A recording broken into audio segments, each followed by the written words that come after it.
semua, kembali lagi bersama saya, Bu Amel, dalam pelajaran Bahasa Indonesia. Video kali ini kita akan membahas mengenai struktur kebahasaan teks berita dan kaidah kebahasaan teks berita. Pembahasan kita kali ini masih berkaitan dengan teks berita. Dan buat kamu yang ketinggalan dengan materinya, kamu bisa pelajari dulu materi sebelumnya supaya lebih mudah dalam memahami materi kita kali ini. Baiklah, tidak usah berlama-lama lagi, mari kita mulai saja pembelajarannya. Pertama, kita akan membahas mengenai struktur berita. Nah, berdasarkan bentuk informasinya, informasi itu dibagi menjadi dua. Pertama, informasi penting. Kedua, informasi yang tidak penting. Informasi penting disebut juga pokok-pokok informasi atau unsur-unsur berita. Dalam hal ini utama ya. Dalam dunia jurnalistik atau dunia persurat kabaran, pokok-pokok informasi terangkum dalam rumus 5W ditambah 1H. Nah, dalam bahasa Indonesia, pokok-pokok informasi itu dapat disingkat menjadi adik simba. Apa, di mana, kapan, siapa, mengapa, dan bagaimana. Masih ingat ya kalian tentang hal itu? Ibu harap kalian masih ingat. Keenam pertanyaan itu lazim ditempatkan di bagian awal pemberitaan, yang kemudian sering disebut sebagai unsur-unsur berita. Bagian ini disimpan pada bagian kepala berita atau lead ya, dan tubuh berita. Adapun susunan dari unsur-unsur berita itu bisa variatif. Susunan dari unsur-unsur berita itu bisa bervariatif ya. Di dalam kepala berita ini isinya bisa pertama adalah ada pernyataan yang di dalamnya terdapat penjelasan mengenai apa. Dan pula yang diawali dengan pertanyaan kapan. Nah, sekarang yang ada di dalam badan berita itu biasanya berisi mengenai pertanyaan dan penjelasan dari pertanyaan bagaimana. Informasi yang kurang penting yang lazim disebut pula dengan uraian atau ekor berita. Nah, pada bagian ini ekor berita berada setelah kepala atau tubuh berita. Dengan struktur penyajian semacam itu, susunan informasi yang ada di dalam suatu berita tersaji dalam pola piramida terbalik. Nah, ini dinamakan dengan pola piramida terbalik ya. Pada bagian awal merupakan bagian pokok dan semakin ke bawah ya, ini berita. Ini merupakan perincian-perincian yang sifatnya cenderung tidak penting. Jadi ulang ini, yang bagian atas ini biasanya berisi informasi yang penting. Semakin dia ke bawah, maka penjelasannya semakin berisi informasi yang kurang penting. Karena apa? Karena berisi uraian-uraian ya, uraian-uraian atau perincian-perincian dari informasi penting yang ada di kepala dan tubuh berita. Nah, gimana? Kalian paham gak? Coba perhatikan teks tentang peristiwa menjelang Lebaran. Teks ini sudah pernah kita bahas ya di video-video sebelumnya. Ibu sengaja pakai hanya satu teks supaya kalian paham. Menurut kalian, manakah bagian kepala beritanya, tubuh berita, dan ekor beritanya? Coba kalian bisa menerka-nerka ya, mana kepala berita, tubuh berita, dan ekor berita menurut yang tadi Ibu sudah jelaskan. Kepala berita ada pada paragraf keberapa? Ingat, pada bagian ini berisi adik simba ya, di dalamnya terdapat pertanyaan apa dan bagaimana. Ada pada paragraf keberapa? Ya, betul sekali, paragraf pertama. Kenapa paragraf pertama? Karena di dalamnya terdapat pertanyaan apa dan kapan. Seperti itu. Kemudian, tubuh berita berisi pertanyaan bagaimana. Ada pada paragraf ke berapa? Coba tebak. Perhatikan baik-baik, ada pada paragraf kedua. Ya, betul sekali, ada pada paragraf kedua. Dan jelas ekor berita berada pada paragraf ketiga. Ya, kenapa pada paragraf ketiga? Karena di dalamnya terdapat uraian, ya, dan perincian-perincian informasi. Bagaimana? Apa kalian sudah mulai paham? Kalau kamu belum paham, jangan dulu lanjutkan nontonnya ya. Kamu ulangi dulu dari pertama. Kenapa? Karena ini sangat penting. Bagian struktur berita itu sangat penting. Kalau nanti ditambah lagi, kemungkinan kamu akan bingung. Jadi, kalau yang belum paham, ulangi dulu videonya. Ya. Sekarang, kita lanjut ke materi yang kedua. Apakah dia? Betul sekali, kaidah kebahasaan teks berita. Ya, Ibu ambil ini dari modul dan buku K13. Kamu bisa cek di sana. Kaidah kebahasaan teks berita ini terdiri dari beberapa kaidah atau beberapa aturan kebahasaan ya.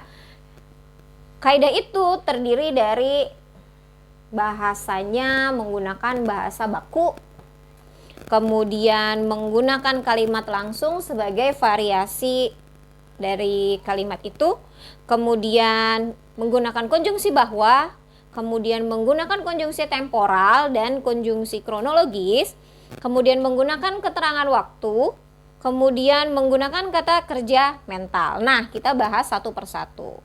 Pada bagian ini kalian harus betul-betul memperhatikan karena ini sangat penting. Yang pertama yang akan kita bahas adalah penggunaan bahasa baku atau disebut dengan bahasa standar. Nah, kenapa harus menggunakan bahasa standar di dalam teks berita ini? Ini bermaksud untuk menjembatani pemahaman banyak kalangan. Artinya apa? Artinya adalah mudah dipahami oleh banyak kalangan, tidak hanya kalangan atas tetapi kalangan bawah juga, dalam arti yang sekolah dengan yang tidak sekolah juga semuanya paham. Yang pendidikannya tinggi dengan yang pendidikannya rendah pun ketika membaca teks berita ini semuanya paham apa yang ada di dalam berita itu ya. Bahasa standar atau bahasa baku ini lebih mudah ya dipahami oleh banyak kalangan dibandingkan dengan bahasa populer atau bahasa keseharian. Kenapa? Karena Indonesia itu terdiri dari berbagai macam latar belakang, suku, bahasa, ya, dan sebagainya. Nah, jika menggunakan bahasa populer atau bahasa daerah, maka hanya beberapa kalangan saja yang bisa memahami berita tersebut. Tetapi jika menggunakan bahasa standar atau bahasa baku, maka semua yang membaca, mau dari daerah yang katakanlah Aceh sampai dengan Papua, semuanya mengerti gitu apa yang disampaikan di dalam berita itu. Penggunaan kalimat langsung sebagai variasi kalimat tidak langsungnya. Nah, ini merupakan kaidah kebahasaan dari teks berita yang kedua. Ya, kalian tahu perbedaan antara kalimat langsung dengan kalimat tidak langsung? Itu sangat berbeda ya, jelas. Ini contohnya ketika kalimat itu jadinya dikatakan sebagai kalimat langsung, ini ciri yang mendasar adalah ciri yang terlihat, yang nampak itu adalah dia atau kalimat ini menggunakan tanda petik 2 ya. Penggunaan kalimat langsung ini terkait untuk mengutip pernyataan-pernyataan dari narasumber. Nah, kenapa disebut sebagai kalimat langsung tadi? Karena pernyataannya langsung diucapkan oleh narasumber. Nah, ini dia contohnya. Yang ketiga adalah penggunaan konjungsi bahwa, ya, yang berfungsi sebagai penerang kata yang diikutinya. Nah, hal itu terkait dengan pengubahan bentuk kalimat langsung menjadi kalimat tidak langsung. Nah, coba perhatikan contohnya. Perhatikan kalimat ini ya. Aryana mengatakan bahwa ibunya pingsan dan tidak ada orang di rumah yang bisa membawa ke rumah sakit. Nah, ini merupakan contoh kalimat tidak langsung. Karena ketika kalimat ini diubah menjadi kalimat langsung, berarti bagaimana bentuknya? Ada yang bisa? Ya, betul sekali. Ya, ibu pingsan dan tidak ada orang di rumah yang bisa membawa ke rumah sakit, kata Aryana. Ya, nah ini kalimat ini ya, tadi ibu kembali ke yang bagian menerangkan kata bahwa. Bahwa ini, bahwa itu apa? Menjelaskan apa? Menerangkan apa? Menerangkan bahwa ibunya, katanya di sini, nyaknya siapa? Ya, nyaknya adalah Aryana, betul sekali. Ya, Aryana mengatakan bahwa menerangkan bahwa ibunya, nya itu adalah si Aryana, ya, ibunya pingsan dan tidak ada orang di rumah yang bisa membawa ke rumah sakit. Apa kalian paham itu? Ya, bagus. Kaidah kebahasaan yang selanjutnya adalah penggunaan kata kerja mental. Apa yang dimaksud dengan kata kerja mental di sini? Kata kerja mental di sini adalah kata kerja yang terkait hasil pemikiran, ya. Nah, kata-kata yang dimaksud itu antara lain adalah memikirkan, membayangkan, berasumsi, ya, kemudian berpraduga, berkesimpulan, dan beranalogi. Nah, kata-kata ini adalah contoh dari kata kerja mental. Apa itu kata kerja mental? Kata kerja mental adalah kata kerja hasil dari buah pikiran. Contohnya, ya, coba dilihat. Yang pertama, mereka memikirkan solusi untuk bisa keluar dari peristiwa-peristiwa yang memilukan. Coba, mana kata kerja mentalnya? Kata kerja apa? Kata kerja mental yang mana? Kata apa? Ya, kata memikirkan. Memikirkan berarti merupakan kata kerja mental. Contoh yang kedua, coba perhatikan baik-baik, ya. Warga membayangkan seandainya hujan itu kembali turun dengan terus-menerus. Nah, kalimat ini mana kata kerja mentalnya? Ada pada kata keberapa di dalam kalimat? Ada pada kata kedua, yaitu membayangkan. Kata membayangkan juga termasuk ke dalam kata kerja mental. Kenapa? Kata membayangkan ini merupakan salah satu kata yang berasal dari buah pikiran. Ya, kaidah kebahasaan yang selanjutnya, ini yang kelima adalah penggunaan fungsi keterangan waktu, ya, dan tempat sebagai konsekuensi dari perlunya kelengkapan berita yang mencakup unsur kapan dan di mana. Contohnya bagaimana? Yuk kita simak. Nah, ini dia contohnya. Sekitar pukul 12.45 waktu Indonesia Barat, ya, langit Riau tampak mendung. Coba dari kalimat ini. Menggunakan fungsi keterangan waktu dan tempat. Mana waktunya? Berarti di situ pukul 12.45 WIB, ya, waktu Indonesia Barat. Tempatnya di mana? Tempatnya di Riau, ya, khususnya di langit Riau. Seperti itu. Yang terakhir, yang ada di kaidah kebahasaan dari teks berita ini adalah penggunaan konjungsi temporal, ya, atau penjumlahan. Nah, seperti kata apa? Kemudian, sejak, setelah, awalnya, akhirnya. Ya, konjungsi temporal. Apa itu konjungsi temporal? Konjungsi penjumlahan. Contohnya apa? Ulangi lagi nih. Kemudian, sejak, setelah, awalnya, akhirnya. Nah, kata-kata seperti itu yang menunjukkan ciri konjungsi temporal.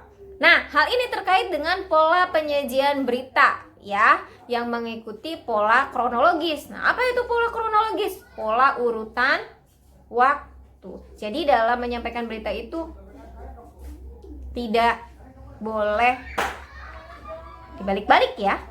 Jadi memang harus ada urutannya. Contohnya adalah sekitar pukul 12.45 waktu Indonesia Barat, Sabtu 15 Maret 2014 di sini, langit Riau tampak mendung. Tak lama kemudian, hujan yang diharapkan semua masyarakat akhirnya pun turun. Nah, hujan yang turun di siang bolong ini memang tidak terlalu deras. Nah, kalau kita lihat dari kalimat ini, ya, dari beberapa kalimat ini, coba kamu tebak dulu ini ada berapa kalimat? Coba dilihat, perhatikan baik-baik, ada berapa kalimat di sana? Ada berapa kalimat? Ada 3 kalimat ya. Kalimat pertama, kedua, dengan ketiga. Nah, yang menyatakan bahwa di situ ada konjungsi temporal atau penjumlahannya. Coba cari kata yang mencirikan kata itu di kalimat ini. Kalimat nomor 1 ada sekitar pukul, ya, sekitar pukul. Kemudian mana lagi? Nah, kalimat kedua, tak lama kemudian, ada kata kemudian di sana. Tak lama kemudian, ya, paham ya? Kemudian yang ketiga ada tidak?